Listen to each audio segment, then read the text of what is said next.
TV speed news wellness weekend में आप सभी का बहुत बहुत स्वागत है एक बार फिर से। और अब बात होगी हमारे शरीर के उस अंग की जो धड़कना बंद कर दे तो हम ही ना रहें। दिल का ख्याल बहुत जरूरी है और जरूरी इसलिए भी है क्योंकि आंकड़े बेहद डराने वाले हैं। औसतन रोज देश में 90 लोग जो हैं दिल की बीमारी की वजह से मौत के मुंह में चले जाते हैं। हर 2 मिनट में आपको बताएं कि 3 मौतें होती हैं दिल की बीमारी से। देश में रोज जो भी देश में पूरी जो मौत होती है उसमें हर तीसरी मौत है उसका जो कारण है वो दिल से जुड़ी हुई कोई ना कोई बीमारी होती है। तो आप समझ गए होंगे कि दिल का ख्याल रखना हमारे लिए कितना जरूरी है। तो आज दर्द दिल की दवा जानेंगे, दिल का कैसे ख्याल रखना है ये भी जानेंगे और देश के मशहूर कार्डियोलॉजिस्ट हमारे साथ पद्मश्री पद्म विभूषण जैसे सम्मान से नवाजे गए डॉक्टर अशोक सेठ इस वक्त मौजूद हैं। डॉक्टर सेठ आपका बहुत बहुत स्वागत है।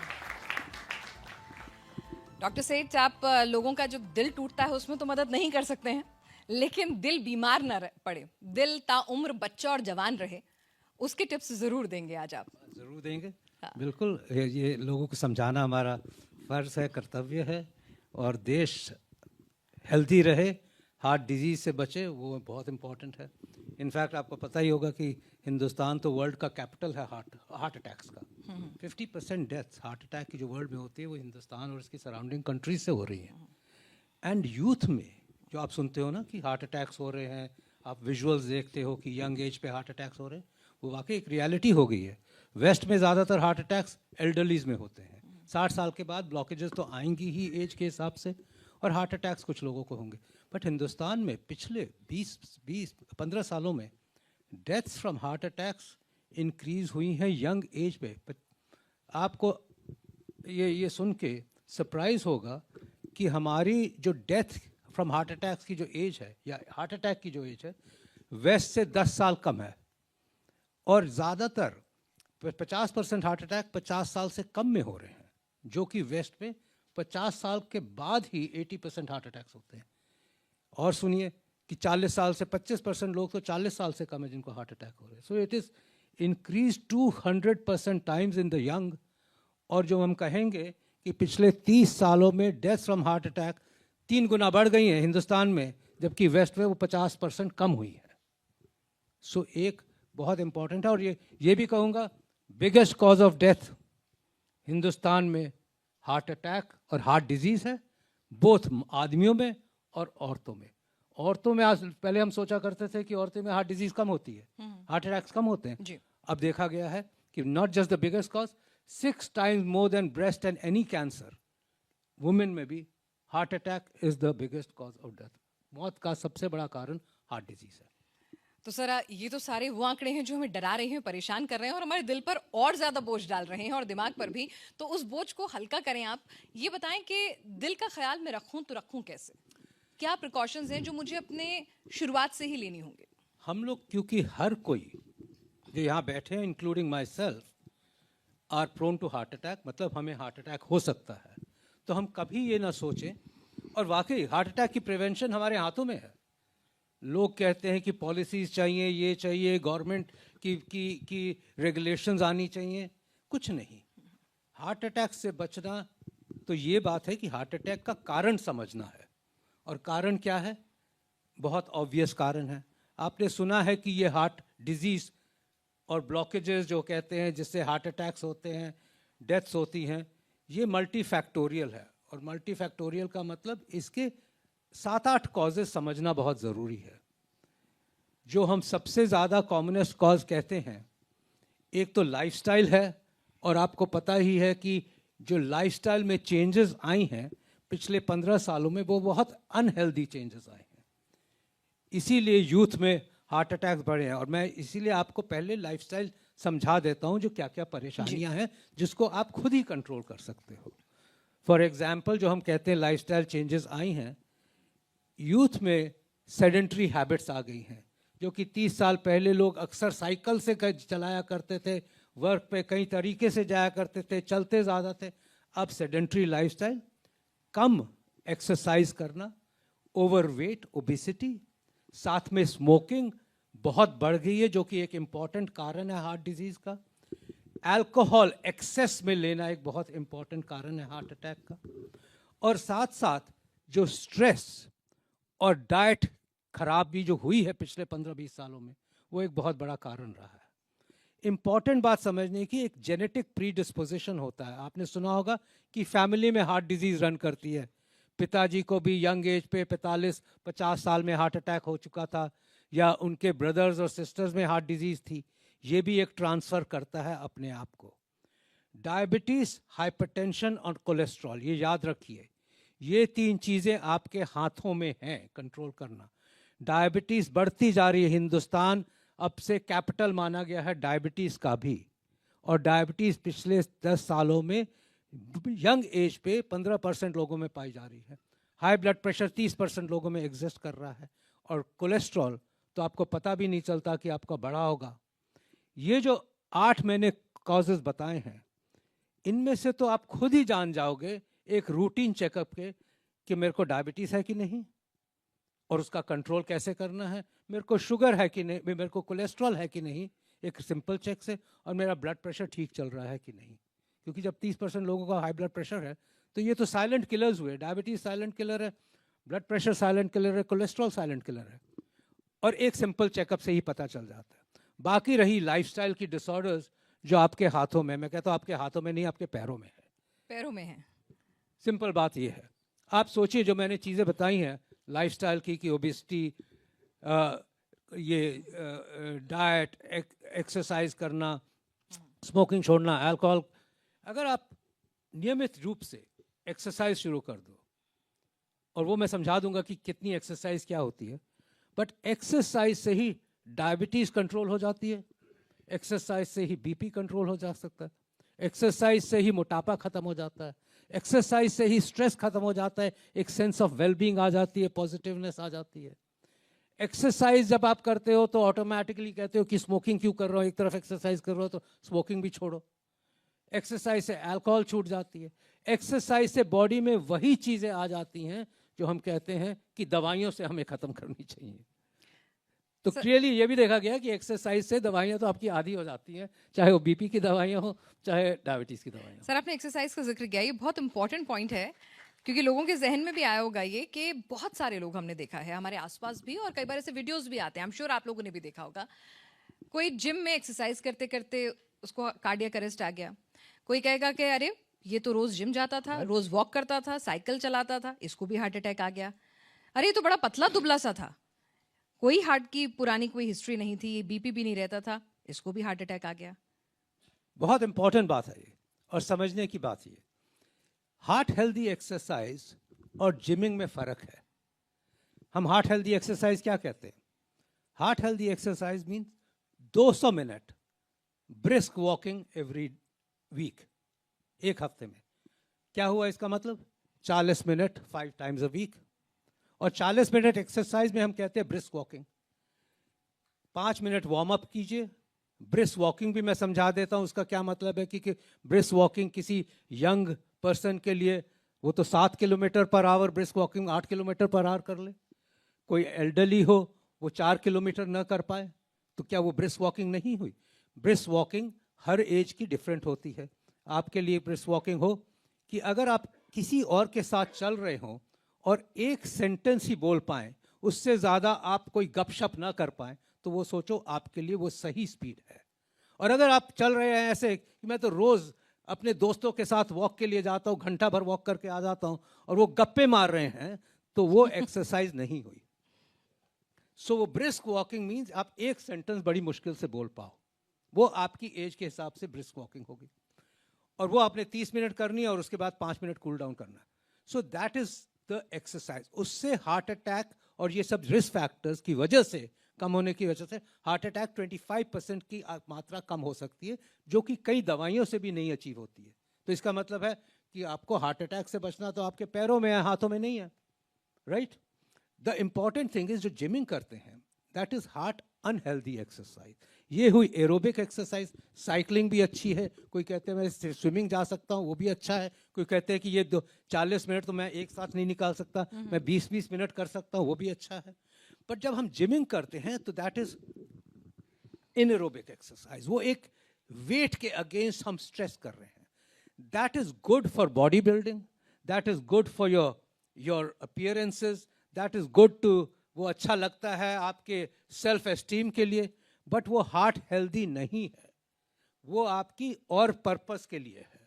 इसीलिए जब हम कहते हैं कि जिमिंग कर रहा था और वो अटैक आ गया, तो ये भी देखा गया है कि अगर कोई अनकस्टम टू जिमिंग है और वो बहुत स्ट्रेनुअस एक्सरसाइज स्टार्ट कर दे, वो बहुत हैवी वेट्स लिफ्टिंग स्टार्ट कर दे, वो कहे कि मैं आदत तो नहीं है मेरी चलने की, बट मैं सोचता हूँ कि मैराथन करूँ तो आज मैं कोशिश करता हूँ कि 2 किलोमीटर भागूं, और वो पहली बार भाग रहा है, that can precipitate heart attacks rather than help heart attack. आप समझ रहे हो? बिकॉज ये भी देखा गया कि अगर एक्सेसिव एक्सरसाइज आपने सडनली या ओवरडू कर दी तो हार्ट अटैक हो सकता है, स्पेशली जो स्मोकर्स हो। तो कई जो हार्ट अटैक्स हम देख रहे हैं जो कहते हैं कि जिमिंग भी कर रहे हैं वो साथ में स्मोकिंग भी कर रहे होते हैं, या उनको डायबिटीज़ भी होती है, या उनकी फैमिली हिस्ट्री होती है, उनको पता भी नहीं होता, उन्होंने कभी चेकअप भी नहीं कराया होता, और वो एक्सट्रीम एक्सरसाइज में इन्वॉल्व हो जाते हैं। तो हम कहते हैं जिसने भी जिमिंग करनी है, जितने भी एक्सट्रीम स्पोर्ट्स करनी है, मैराथन दौड़ना है, अपना चेकअप तो करा लीजिए, पहले देख लीजिए कि आप उसके लिए फिट हो, सो दैट आप ये कर सकें। एक और बात मैं कहूँगा एक्सरसाइज के बारे में जो कि बहुत इंपॉर्टेंट है और समझने की है।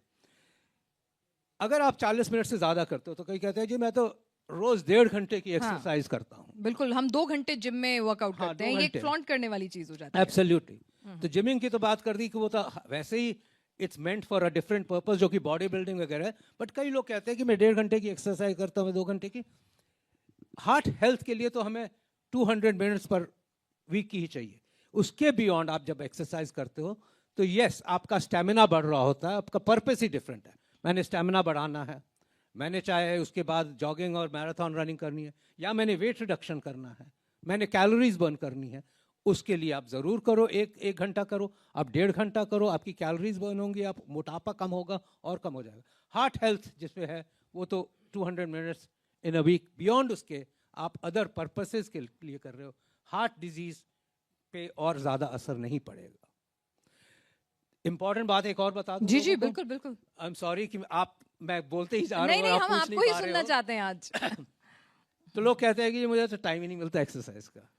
सबसे commonest specially in the youth ये है, जो रिटायर हो गए हैं, जो एज के हिसाब से जिनको टाइम मिल रहा है, तो वो कहते हैं कि ठीक है। तो ज़्यादातर लोग जो पार्क्स में वॉक कर रहे हैं, आप यूथ को नहीं देखोगे, आप एल्डरली रिटायर्ड को देखोगे। द रीज़न इज कि यूथ कहता है कि हमारे पास टाइम नहीं है एक्सरसाइज का, लाइफ इज सो बिजी, वैसे भी बिजी हो गई है, सुबह सवेरे निकलना पड़ता है, कंपिटिटिव लाइफस्टाइल है, एक स्ट्रेस है, काम पे रात को देर से आना पड़ता है, डेडलाइंस मीट करनी पड़ती हैं, और कहाँ टाइम है। सो 2-3 चीज़ें याद रखने की है। अगर तो खाने का टाइम है और चाय ब्रेक्स का टाइम है, और चाय ब्रेक्स में साथ में पकौड़े खाने का टाइम है, तो ज़रूर एक्सरसाइज का भी टाइम मिल सकता है। सिंपल बातें ये हैं to put it in your life कि अगर हमने हार्ट को नहीं ठीक किया, अगर हमने हार्ट की केयर नहीं की, तो हमारी ज़िंदगी ये दिल पे ही चल रही है। हमारी ज़िंदगी उस स्कूटर पे नहीं चल रही है, हमारी ज़िंदगी उस कारों में नहीं चल रही है, हमारी ज़िंदगी वर्क से नहीं चल रही है, हमारी ज़िंदगी इस हार्ट को चला रहा है। और अगर हमारा हार्ट ठीक रहा तो ये सब काम और हमारी सब एम्बिशंस, हमारे सब रिस्पॉन्सिबिलिटीज़ कंप्लीट हो जाएंगी, प्रोवाइडेड इसका ख्याल रख सके। तो क्या ख्याल रख रहा है? हम कहते हैं हमें टाइम नहीं है, ठीक है, हम न्यूज़पेपर भी नहीं पढ़ते, टाइम नहीं है, हमारे खाने का भी टाइम नहीं होता, हमारे कुछ करने का टाइम नहीं होता, नहाने का टाइम होता है, ठीक है। थिंक दैट दिस इज नहाना टू योर हार्ट, ठीक है। अगर हम खुद नहा रहे हैं तो ये हार्ट को भी नहलाना बड़ा ज़रूरी है। तो इसका सिंपल तरीका ये है कि जब हम गए काम पे, और हर आज बिल्डिंग में हमारा ऑफिस 3rd फ्लोर पे है, 4th फ्लोर पे है, हर एक में सीढ़ियाँ बनी हुई हैं, तो हम सीढ़ियों पे चढ़ते क्यों नहीं है? हम लिफ्ट क्यों यूज़ करते हैं? अगर हमने वो सीढ़ियाँ ही दिन में 10 बार अपने 4th फ्लोर से नीचे ऊपर कर लिया तो हमारी तो एक्सरसाइज होगी। वो जो हमें चाय का टाइम मिलता है, अगर उस चाय के टाइम को चाय न पी के और स्नैक्स न खा के, बाय द वे बिस्किट्स अगर आपके पास पड़े हो मत खाइएगा, क्योंकि एक्चुअली दैट्स ट्रांस फैट्स। अगर उसका न लेके हम वही कहें कि ये 10 मिनट हम ऊपर नीचे चढ़ने में लगा दें। हम देखते हैं कि अपना स्कूटर इतना पास पार्क करें अपने ऑफिस से कि हमें चलना कम से कम पड़े। क्यों ना हम थोड़े 100 गज दूर और 200 गज 200 गज दूर पार कर दे कि हमें वो 200 गज ही चढ़ना पड़े। मैं आपको आइडियाज दे रहा हूँ कि दिन में कितनी तरीके हैं। मैं तो कहता हूँ कि आजकल हर एम्प्लॉयर को अपने ऑफिसेज में एक ट्रेडमिल लगा देनी चाहिए कि जो भी व्यक्ति को 10 मिनट रिलैक्स करना हो ना, तो वो जाके ट्रेडमिल पे 10 मिनट चल ले। साथ में सामने टीवी लगा दो, प्रोग्राम भी देखे और 10 मिनट और चले। आप वर्क में इतना इजीली फिट कर सकते हो। आप आते वक्त ही घर से पहले उतर जाओ, घर ही तक चल लो, घर ही अपनी सीढ़ियों पे चढ़ लो। But you can actually fit it into your life that exercise, यही सोच के कि मैंने आज अपने दिल के लिए क्या किया। अपने काम के लिए तो कर लिया, हर एक के लिए कर लिया, मैं अपने लिए कर लिया, बट दिल के लिए कुछ नहीं किया। That has to be ingrained in mind. तो दिल का ख्याल रखना बहुत जरूरी है। दिल है तो सब कुछ है। एक्सरसाइज हमने एक पार्ट कवर कर लिया अच्छे से। अब दूसरा पार्ट आता है सर, खान पान। क्या तेल खाना बिल्कुल छोड़ दें? क्या पिज्जा बर्गर बिल्कुल छोड़ दें? एकदम सात्विक भोजन पर आ जाएं? नहीं, बिल्कुल सात्विक भोजन पे तो कभी नहीं आना चाहिए। वैसे आज नवरात्र शुरू हो रही है। हाँ, मेरा तो फास्ट भी है। आज तो मुझे कहना पड़ेगा कि सात्विक भोजन पे आना चाहिए। बट या डेली लाइफ में बैलेंस डाइट ना, मैं कहता हूँ वेजिटेरियन नॉन वेजिटेरियन, जो नॉन वेजिटेरियन खाते रहे, वेजिटेरियन खाते रहे, बिल्कुल ये दीज आर चॉइसेस। बट समझने की बात ये है कि क्या खाना है। और हम बैलेंस डाइट क्यों कहते हैं? पता है, जो बिगेस्ट चेंज जो पिछले 15 सालों में हुआ है इज फास्ट फूड्स। जो हम अनहेल्दी डाइट्स कहते हैं, it's the fats in that food, trans fats इन्हें कहते हैं। और जो ट्रांस फैट्स होते हैं वो सबसे हानिकारक होते हैं। तो फैट तो चाहिए ही आफ्टर ऑल ह्यूमन बॉडी को, तभी तो प्रोटीन, फैट, कार्बोहाइड्रेट्स आए थे। हर खाने में है, ये एक प्रोपोर्शन में हमें लेना पड़ता है जो हम कहते हैं बैलेंस्ड। और फैट्स हमारे लिए वाकई ही बॉडी के लिए एसेंशियल्स हैं, क्योंकि हमारे ब्रेन सेल्स, न्यूरॉन्स, कई चीज़ें इसी फैट से बनती हैं। It is the type of fats and the quantity of fats जो हम कहते हैं विच इज़ बैड। तो जो फास्ट फूड्स हैं, जो बहुत कुक्ड एंड रीकुक्ड हैं बाहर में, जो तली हुई चीज़ें हैं, जैसे कि हम देखते हैं कि फ्राइज तो वो एक तेल में बार बार फ्राई हो रही हैं और पूरा दिन वो तेल है, या समोसे वाला वो पूरे दिन समोसे उसी में तल रहा है और पता नहीं 400 समोसे या 1000 समोसे उसी में उसने तल दिए। वो तेल खराब हो रहा है। It is not the samosa. आप, I hope you understand, that is the worst sort of fats. तो हमारे, मैंने अभी कहा कि biscuits is the stored items जिसमें कि हमें उसके पीछे लिखा होगा trans fats. So when we talk about healthy diet, we're talking about fresh food. घर का खाना कभी खराब नहीं होता है। I can tell you that straight away.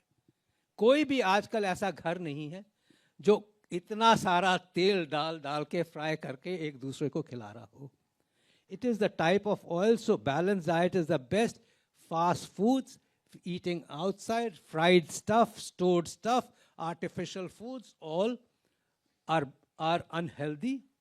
और फिर कार्बोहाइड्रेट्स, वाइट शुगर्स जो हम कहते हैं, वो मोटापा करती हैं, तो उसको कम मात्रा में लेनी चाहिए। इसी तरह प्रोटीन्स इंपॉर्टेंट है बॉडी के लिए। और कहते हैं ना फैट्स खराब है, it is the type of fats which are खराब, it is not the fat itself. इसीलिए हम कहते हैं कि फ्राइड ज़्यादा न लें, इज़ कि ये नहीं कहते कि नहीं लें, ज़्यादा ना लें। शुगर्स को अवॉइड करें, ये नहीं कि खाना बंद कर दें, मीठी चीज़ें को बिल्कुल ख़त्म ही कर दें लाइफ से। कोई भी एक्सट्रीम डाइट हेल्दी नहीं होती है। वो फैट्स होते हैं जो आपको एक पर्पस से, अगर आपने आप कह रहे थी कि कीटो डाइट है, हाँ, इंटरमिटेंट है, वाटर थेरेपी है, इस तरह की बहुत सारी डाइट्स जो हैं आजकल सामने आ रही हैं, 2 मील्स अ डे, ये सब कुछ आप सुनते होंगे यकीनन। तो ये क्या हमारे दिल पे असर डालती हैं? दिल पे नहीं, बॉडी पे ही एज अ होल असर डाल रही है। उनका एक पर्पस है and that purpose is weight loss. वो वेट लॉस का पर्पस जिंदगी भर नहीं कंटिन्यू हो सकता। These are temporary diets. In fact ये टेम्पररी डाइट्स आपका पर्पस अचीव कर देंगी ऑफ वेट रिडक्शन, बट उसके बाद सस्टेनेबल नहीं होती हैं। और बॉडी इसलिए बनी ही नहीं थी। अगर इसी तरह बनी होती तो हम आ गए होते कई साल पहले। हम ये 3 बार या रेगुलेटेड मील्स या 4 बार थोड़ा थोड़ा खाना नहीं खा रहे होते जो बॉडी को चाहिए। हम वैसे ही ऐसे ही एक ह्यूमन काइंड होते जो कि एक बार खा के 2 दिन चल जाती, तो हम लोग की बॉडी बनी ही नहीं थी इसके लिए, करेक्ट? हम लोग तो बने ही थे कि थोड़ा थोड़ा खाएं सो इसको एनर्जी प्रोवाइड हो. So we are actually now saying कि extreme diets are fads meant for a purpose की वेट लॉस है, बट सस्टेनेबल डाइट तो वही होगी बॉडी के लिए जो कि एक रेगुलेटेड बैलेंस हो, जिसमें कि फ्रूट्स हो जो कि कभी खराब नहीं होते, अपार्ट फ्रॉम डायबिटिक्स के लिए कुछ शुगर खराब होती हैं. फ्रूट्स हो, वेजिटेबल्स हो, हर वेजिटेबल अच्छी है और सही तरीके से कुक्ड हो घर में. Says meat also attribute like red meat क्या दिल की सेहत बिगाड़ता है? जी हाँ, we actually do not advocate red meat. Red meat में फैट्स ज़्यादा होते हैं, they are very rich in fatty content. हम कहते हैं कि रेड मीट को अवॉइड करना, कि अवॉइड ये नहीं कहते कि कभी खाना नहीं चाहिए. अगर हफ्ते में या 2 हफ्ते में किसी ने खा लिया तो उसमें कोई पाप नहीं है, चाहे हार्ट डिजीज हो भी, बट रेगुलेट करना चाहिए, एक्सेस में नहीं खाना चाहिए. और by the way, if you have to go for non vegetarian and somebody है नॉन वेजिटेरियन और उसको हार्ट डिजीज है, तो हमारी एडवाइस वेरी क्लियर होती है कि आप खा सकते हैं जिसमें कि फिश कभी ज़्यादा फैटी नहीं होती है. Fish is good. ग्रिल्ड खाइए, नॉन वेजिटेरियन जो भी हैं ग्रिल्ड खाइए. Chicken occasionally. रेड मीट को अवॉइड करें. और really lamb is better then red meat, but ये सब अगर ग्रिल्ड खाएंगे तो बेटर होगा. आज के दिन वैसे भी नवरात्रे स्टार्ट हो गई हैं तो we might as well at least जो नवरात्रे फॉलो करते हैं वो तो फिर वेजिटेरियन खाएं. बिल्कुल सर. एक चीज और है, ऑयल. अब आपने मीट की हमने बात कर ली. ऑयल, कई लोग कहते हैं कि भाई वनस्पति ऑयल होना चाहिए, मूंगफली का तेल होना चाहिए, ऑलिव ऑयल होना चाहिए, कनोला ऑयल होना चाहिए, घी होना चाहिए. क्या होना चाहिए? और ये नवरात्रि की बात आई तो मेरे को ये भी कहना पड़ेगा कि मैं आज से मैं वेजिटेरियन हूँ. Definitely these are the days that I do follow this. And yes, absolutely no alcohol for the next 9 days. So that's, I think, Yes. this is fine for those who really want to celebrate the Navratras. I think that's fair. आपने पूछा तेल का. तेल के भी fats हैं, तेल के भी बड़े फैट्स हैं. ऑयल, हाँ, हमारे पेरेंट्स और हमारे दादा परदादों को तो बड़ी कम हार्ट डिजीज थी और वो तो घी खाते रहते थे. सो ये फैट्स में आए वनस्पति जो कि घी की तरह लगते थे. And many of them came around 20-30 years ago. अच्छा, वो दे वर हाइड्रोजनेटेड फैट्स, वो खराब फैट्स थे. तो अगर हम अभी अपने लाइफ में देखें, नॉर्मल ऑयल जो हम लेते हैं, corn oil, sunflower oil, canola, rice brand, बहुत सारे हैं, ऑलिव बहुत ऑयल. सारे हैं. ये तो कॉमनली यूज्ड ऑयल हैं, they fine. But mustard oil, the cheapest and the most staple, कहूँगा मस्टर्ड ऑयल, वो एक्चुअली बहुत अच्छा ऑयल है. Mustard oil is a very good oil. अच्छा, हम फैट्स में भी जाते हैं तो olive oil is a good oil, but expensive oil, तो लोग जाकर ऑलिव ऑयल खरीदते हैं कि शायद यही खाना चाहिए. महंगा है तो अच्छा होगा ना. महंगा तो अच्छा होगा, but as simple as mustard oil is also great. So actually अगर आप घर का खाना सोचें इस टाइम पे हर एक के घर में, तो अच्छा, ghee is not bad. 1 or 2 teaspoonful of ghee is better than many of the bad oil जो कि हम पहले खाते रहे हैं. तो इसीलिए वो हेल्दी माना जाता है. एक स्पेसिफिक 1 या 2 चम्मच पर डे. ये नहीं कि हर सब्जी घी में बन रही है क्योंकि डॉक्टर सेठ ने कहा था कि घी इज नॉट बैड, तो अब तो हर चीज घी में बननी चाहिए. यू हैव टू अंडरस्टैंड कि 1 or 2 teaspoonful is not bad compare to many of the other things that we been eating. So आप अपना घर में बैलेंस रखिए. Simple oils are good provided आप उसको एक्सेस ऑयल में न तल रहे हो. और आजकल आई डोंट बिलीव कि किसी का घर का खाना इतने ऑयल में बन रहा है कि वो ड्रिप कर रहा है खाना ऑयल से. बाहर के खाने आपने देखे ही हैं, जब तक ऑयल तैर ना रहा हो तब तक वो खाना अच्छा नहीं समझा जाता. आप भी खुद कहते हो कि किस रेस्टोरेंट में पहुंच गए, इसमें तो तेल ही नहीं दिख रहा है, ये बड़ा सूखा सूखा खाना है. True sir. और सर, किचन में अपने क्या चेंजेस ला सकते हैं? ऑयल में तो आपने बताया कि ठीक है, mustard and ghee is a better option, but अगर हम अपनी किचन के अंदर क्या गेहूं को पूरी तरह से बंद कर दें? आजकल एक गेहूं सबसे बड़ा दुश्मन हो गया है तो क्या Yes. उसको बंद कर दें? किचन में क्या कुछ ऐसे रिप्लेसमेंट्स हो सकते हैं जो हमारे दिल को अच्छा रख सकते हैं? मैं अब डाइटिशियन की तरह तो नहीं बात कर सकता न ही एक होम मेकर की तरह बात कर सकता हूँ, neither like a cook. I am very balanced around all these things to say कि yes, मैं भी पर्सनली मैं वीट अवॉइड कर रहा हूँ. आई ब्राउन ब्रेड ज़्यादा खाता हूँ, मैं वीट को अवॉइड करके वीट जर्म ब्रेड्स. बट पता क्या है, अगर आप कोई भी चीज़ स्मॉल क्वांटिटीज़ में खा रहे हो, ऐसी कोई चीज़ नहीं है जिसको आप 100 कहो कि मेरे को इसको रिमूव ही कर देना लाइफ से. ठीक है.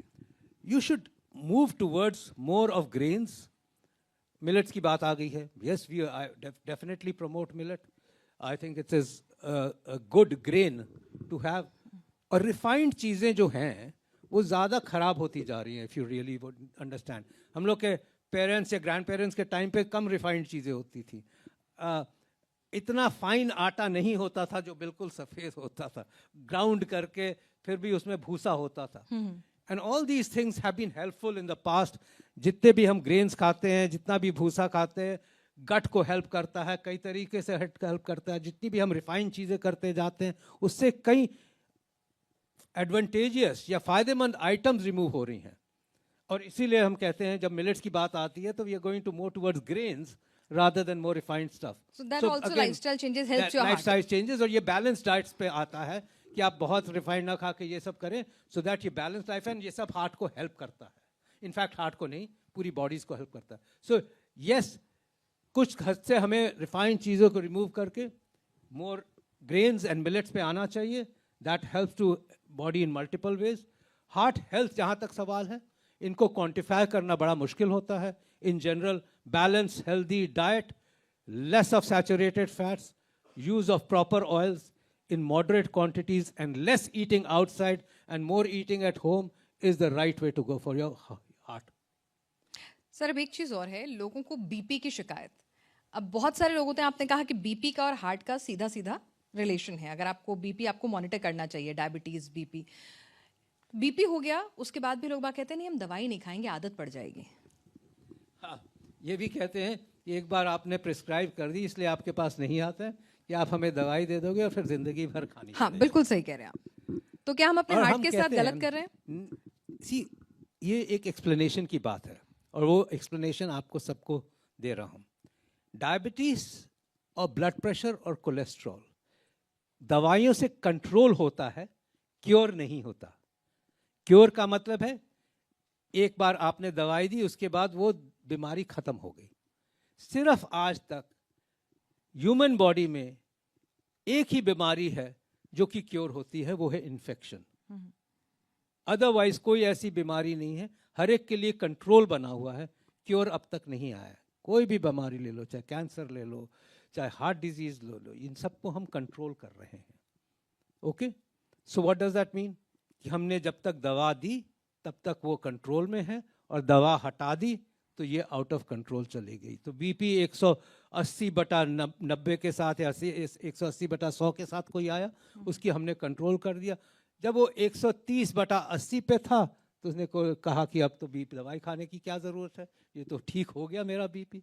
उसके बाद 2 हफ्ते बाद फिर से हेडेक लेके आया तो बीपी 200 पे पहुंचा हुआ है. समझाना बड़ा ज़रूरी है कि दवाई इसलिए दे रहे हैं कि ये कंट्रोल में रहे. जिस दिन दवाई हट जाएगी या आउट ऑफ कंट्रोल चले जाएगा, तो इसलिए सही मात्रा में दवाई खाना बहुत इंपॉर्टेंट है. कुछ लोग कहते हैं अब तो आ गया, अब तो दवाई कम कर दीजिए, आपने तो 3 दवाइयों से स्टार्ट किया था, अब एक हमने सोचा है कि हम एक ही खाते हैं, वो तो कंट्रोल में आ गया है. नहीं, that is the wrong thing जो आपने, इसीलिए समझाना ज़रूरी है. ये आदत नहीं है और न ही ये कि डॉक्टर ने दे दी तो वो ज़िंदगी भर खानी पड़ेगी. खानी इसलिए है कि आपकी बॉडी तभी सेफ रहेगी कि आपकी ये चीज़ें कंट्रोल में रहें. वो ज़रूर है कि वो उस मात्रा में एडजस्ट कर देंगे डॉक्टर कि वो कंट्रोल में रहे. हो सकता है इनिशियली हायर डोजेस हो, उस पर कम डोज, बट डॉक्टर की एडवाइस फॉलो करना बहुत ज़रूरी है. और दवाई जिस मात्रा में प्रिस्क्राइब की जाती है उसी मात्रा पे खाना बहुत ज़रूरी है, तभी बॉडी ठीक रह सकती है, तभी ये बीमारियां कंट्रोल में रह सकती हैं और उनका हानिकारक जो बॉडी पे इफेक्ट आता है तभी वो भी अवॉइड हो सकता है। ठीक है, अब जरा कुछ ऑडियंस से भी सवाल ले लिए जाएं, फिर मैं अपने सवालों पर लौटूंगी। जी सर, क्या सवाल लेना चाहते हैं? स्मोकिंग पे बात नहीं आई। हाँ बिल्कुल, स्मोकिंग चलिए, एक मैं ये पानी भी पी ये पानी से खुला हो रहा और एक और बात, हाइड्रेशन अपने आप को बड़ा जरूरी है।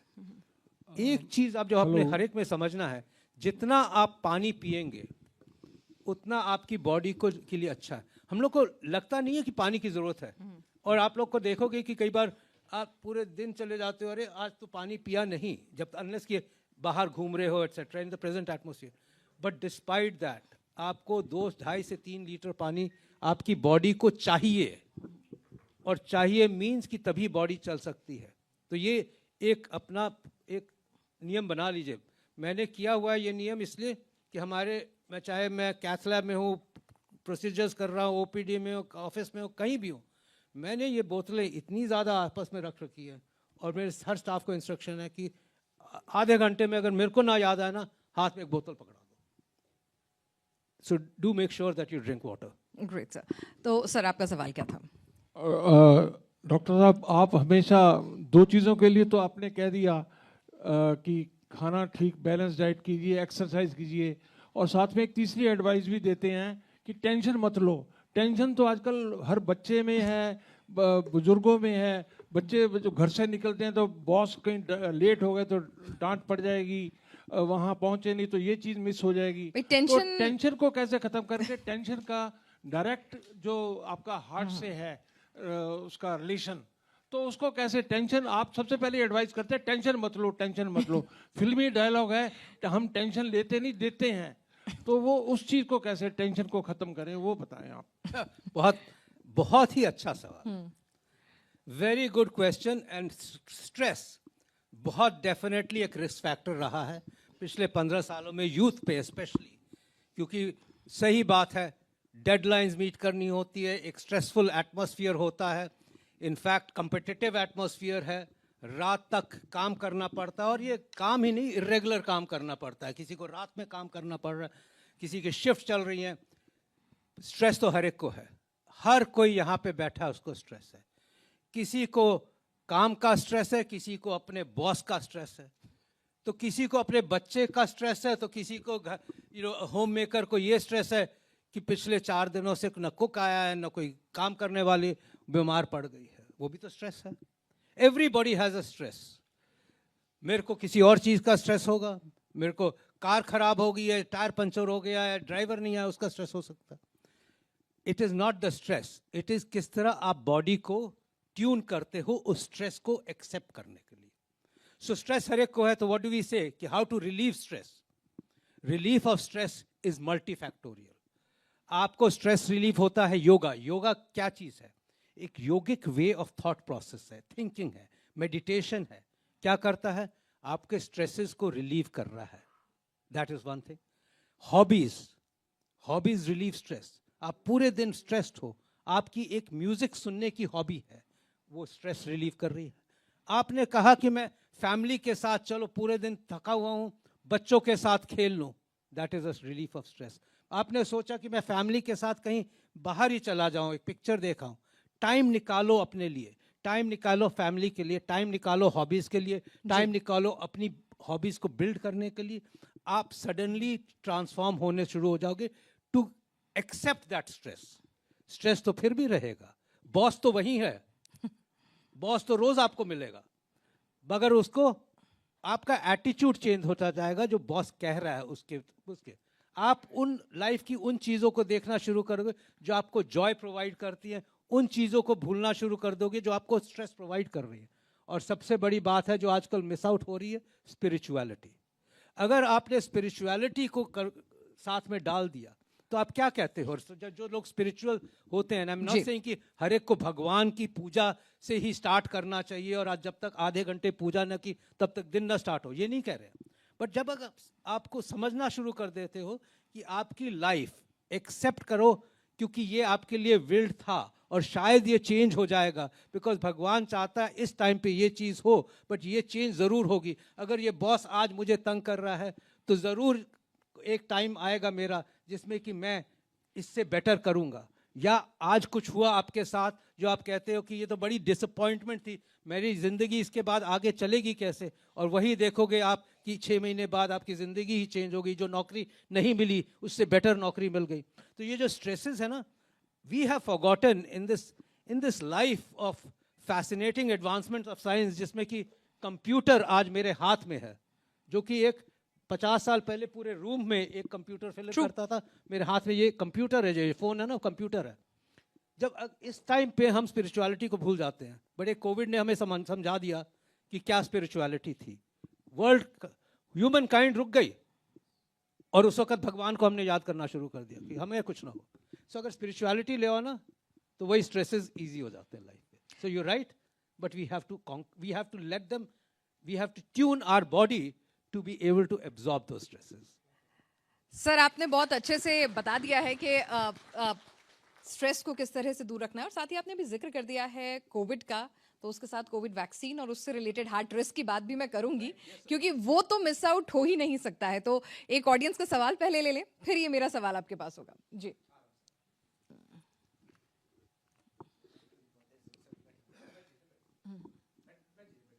सर, what are the आप बैठो please please. what are the primary signals of heart attack? Very important. Heart disease का पहला सिग्नल, और हम हार्ट अटैक पे भी आएंगे, हार्ट डिजीज का पहला सिग्नल होता है कि ब्लॉकेजेस आ रही हैं।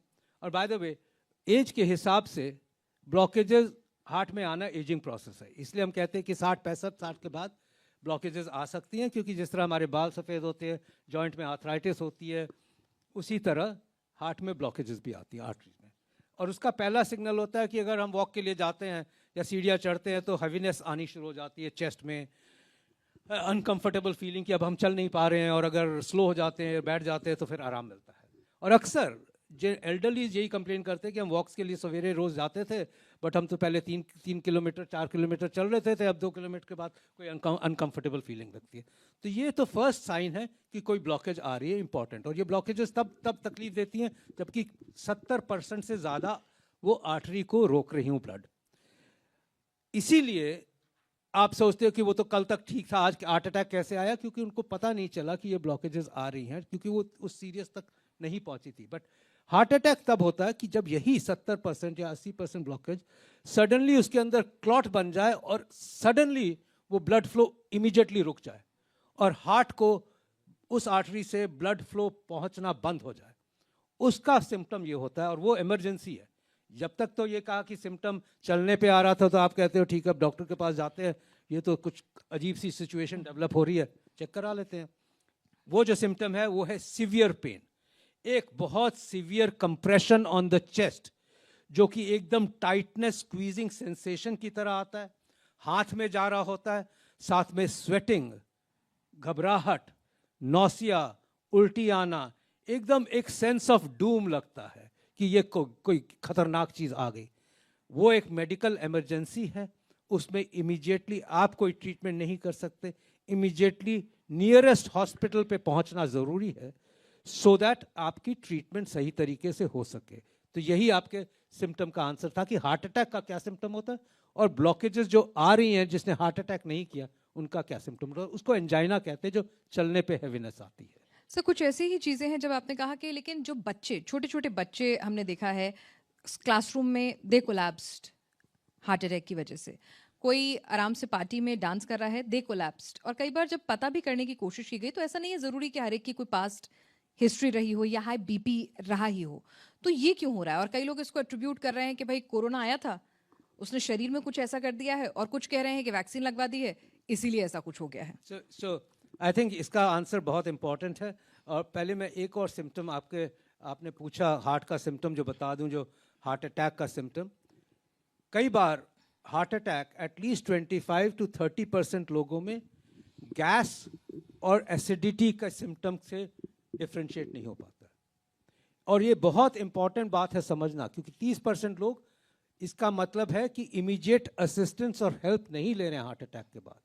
और हमारे पास 24 घंटे बाद आते हैं जब हार्ट अटैक हो चुका होता है, क्योंकि वो समझते रहते हैं कि ये एसिडिटी थी, रात को हुई, गैस आ रही थी, अनकंफर्टेबल फीलिंग थी, तो घर में किसी ने कहा कि वो तो चने बने थे, बाहर खाना खाया था, वो आपको सूट ही नहीं करता है, तो आपको यही प्रॉब्लम हो रही है। अक्सर अगर आपको अनयूजुअल एसिडिटी या गैस की सिम्टम होते हैं, और ये नहीं है कि किसी को भी गैस और एसिडिटी हुई तो आप इमीडिएटली डर के अस्पताल भागो, बट अनयूजुअल हो, आपको ऐसे एसिडिटी और गैस नहीं हो रही हो और वो अनयूजुअली आ गई और वो एसिडिटी और गैस की टैबलेट से आराम नहीं मिल रहा हो और आधे घंटे में आप रिलीफ नहीं हुए, तो एक सेंसिबल बात है कि नियरेस्ट अस्पताल जाके ईसीजी ज़रूर करा लेना, सो दैट कहीं वो हार्ट अटैक ना हो। क्योंकि 30% लोगों को अगर हार्ट अटैक हो जाता है और उनको पता नहीं चलता तो हार्ट डैमेज हो रहा है, और अगर हार्ट डैमेज हो जाता है आपकी लाइफ शॉर्टन हो गई।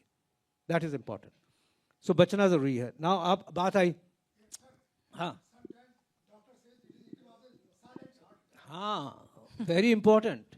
और ये चीज डायबिटिक्स में 25%, again there is a proportion जो कि हार्ट अटैक पता नहीं चलता, स्पेशली डायबिटिक्स में। जिनको डायबिटीज है उनको कई बार सिम्टम्स ऐसे आते हैं, या तो बिल्कुल साइलेंट पता ही नहीं चला, या थोड़ी स्वेटिंग हो गई, या किसी रात को घबराहट हो गई थी जो ठीक हो गई, या सांस फूला था और सिर्फ सांस ही फूला, पेन आया ही नहीं, जो मैंने बताया कि सीवियर चेस्ट पेन की लगे कि बहुत कोई खराब सिचुएशन डेवलप हो रही है, सिर्फ स्वेटिंग ही हुई, नौसिया वॉमिटिंग हुई, थोड़ी तबीयत खराब हुई, ठीक होगी, और पता चला कि अटैक था। That is silent attack, diabetics में कॉमन है, इसलिए हम स्पेशली एम्फसाइज करते हैं, और ऐसा लेडीज में भी होता है, हम एम्फसाइज करते हैं कि चेकअप कराइए। ये चीजें चेकअप से पता चलेंगी, पहले बीमारी का चेकअप हो, पता रहे कि हार्ट डिजीज है कि नहीं। अगर नहीं पता हो तो साइलेंट अटैक आएगा, अगर पता हो तो आप हर सिम्टम को कोशिश करोगे रिकॉग्नाइज करने की, क्योंकि ब्लॉकेजेस हैं, उसकी ट्रीटमेंट चल रही है, और इन्हीं साइलेंट अटैक से हम बच सकते हैं। जी, आपने पूछा बहुत इंपॉर्टेंट कि बच्चों में ये जो देख रहे हैं, आई थिंक हमें डिफरेंशिएट करना चाहिए बच्चों के कोलैप्स में वर्सेस यंग एडल्ट के कोलैप्स में। 20 से 40 साल या 25 से 40 साल के वर्ग, या 25 बियॉन्ड 25, चाहे कोई भी किसी एज तक, या बच्चे, 15 साल का बच्चा, 10 साल का बच्चा कोलैप्स हो गया, 10 और 15 साल के बच्चे का कोलैप्स, एन अनफॉर्चुनेट इंसिडेंट्स हमने जो विजुअल्स देखे हैं, those are not heart attacks.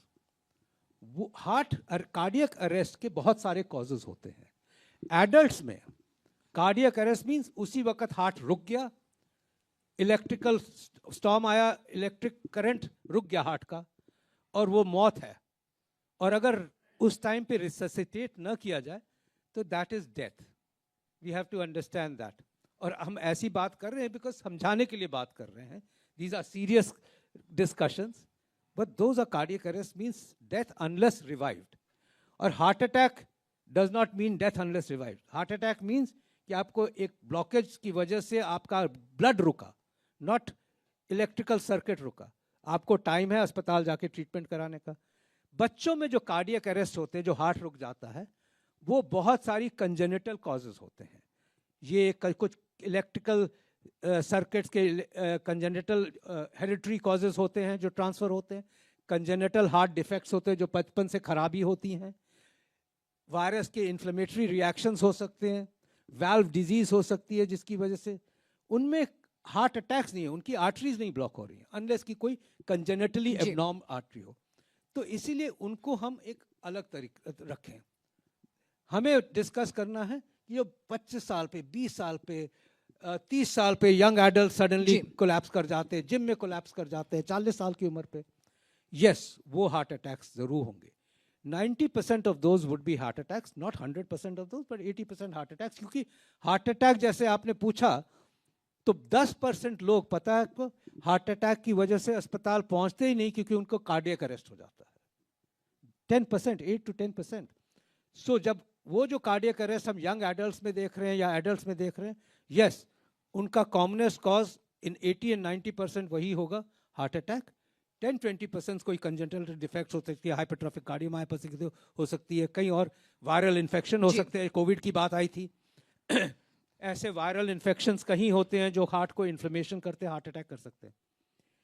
Now important बात है कि ये हुआ क्यों, पता कैसे नहीं चला, कल तक वो एक्सरसाइज कर रहे थे, जिम कर रहे थे, सडनली कोलैप्स कर गए। क्योंकि हार्ट अटैक ब्लॉकेजेस तो सिम्टम नहीं करती हैं जब तक वो 70-80% पे ना पहुंचे। और कई ये यंग एडल्ट्स की ब्लॉकेजेस हो चुकी होंगी रिस्क फैक्टर्स की वजह से, या तो genetically transferred, high cholesterol levels, heavy smoking. Can you believe that gym एक तरफ कर रहे होते हैं, but I know of some of those visuals and some of the celebrities who actually had those attacks were actually smokers also. तो एक तरफ से तो स्मोकिंग थी, दूसरी तरफ से हार्ट अटैक एक्सट्रीम एक्सरसाइज पे उनको हाई प्रोबेबिलिटी थी। तो हम हमेशा स्मोकर्स को कहते हैं कि जब आप एक्सट्रीम एक्सरसाइज करोगे तो आपको हार्ट अटैक के चांसेस ज्यादा होंगे। इसीलिए कहा जाता है कि जब तक आप चेकअप कराइए, चेकअप से आपको पता चल जाता है ब्लॉकेजेस हैं कि नहीं, और आप आगे बढ़ सकते हो। रही बात कोविड की, जो कि बहुत इंपॉर्टेंट है, Covid was one of the causes of increase heart attacks. Covid से हार्ट अटैक की मात्रा, Covid was not just a lung disease, Covid हर एक के लिए हार्ट डिजीज भी थी। मैंने तो ये पहले 2020 में ही मई में कह दिया था इन एन आर्टिकल जो मैंने हिंदुस्तान टाइम्स में लिखा था। हार्ट डिजीज इस वजह से कि कोविड ने हार्ट डिजीज ही नहीं की, 300% इंक्रीज ऑफ हार्ट अटैक्स हुए कोविड से, 300%। और वो मात्रा अब तक चल रही है कि डबल हार्ट अटैक जिन्होंने कोविड, जिनको हुआ है 3 साल तक, 4 साल तक ये दिखाया गया कि वो उनका increase risk of heart attack रहा है। अब कोविड ने तो प्रैक्टिकली 100% लोगों को अफेक्ट कर दिया जी, जिनको पता रहा, जिनको नहीं भी पता रहा, including my self, including every member of my family. और ये आपको भी रियलाइजेशन हुआ होगा। तो ये बात ये है कि यस, उसकी वजह से हार्ट अटैक इंक्रीज रिस्क पे रहे, और वो 3 से 4 साल तक वो रिस्क चल रहा है। हमें हो सकता है कि साइंस और बताए एज टाइम बीतता जाए कि वो रिस्क कब डाउन होगा, हो सकता है कि कई सालों तक वो रिस्क रहे। इसीलिए risk in the young of heart attack जो बढ़ा है वो कोविड की वजह से भी बहुत बड़ा है, और किसी भी वायरल इन्फेक्शन की वजह से भी हो सकता है। डॉक्टर साहब हमारे साथ आए और आपने खान पान से लेकर किन चीज़ों का ध्यान रखना है, क्या मिथ्स हैं, तमाम चीज़ों पर लोगों को बहुत ही इंपॉर्टेंट फैक्ट्स बताए हैं। आपका बहुत बहुत शुक्रिया। उम्मीद है कि आप ये तमाम जानकारी जो आपको मिली है इसे आप अपने लाइफस्टाइल में लाएंगे, नियमित टेस्ट कराएंगे, खान पान में बदलाव करेंगे और वो 200 मिनट वाला फॉर्मूला जरूर अपनाएंगे। इसी से आपका दिल सेहतमंद रहेगा और जवान रहेगा। एक last word, yes yes please, of course. Last word of advice है कि अपने रिस्क फैक्टर्स को जानना हमारा कर्तव्य है, आवर ओन कर्तव्य। और रिस्क फैक्टर्स को जानना और कंट्रोल करना हमारा कर्तव्य है। और रिस्क फैक्टर्स को जानना, कोई उसमें एडवांस्ड और एक्सपेंसिव टेस्ट की जरूरत ही नहीं है। BP simple check, sugar simple check, cholesterol simple check, lifestyle modification सबसे सस्ता काम, स्मोकिंग छोड़ना, फायदा ही फायदा, पैसे कम खर्च हुए। हर चीज में एक जूते खरीदने की बात है, 700 रुपए के जूते से आप कई मील चल सकते हो और हार्ट अटैक 25% कम हो जाए। और क्या चाहिए जिंदगी में? हार्ट अटैक को कम करना तो सबसे इजी काम है, अगर हमें अपना ख्याल रखने की जरूरत समझे। Thank you so very much.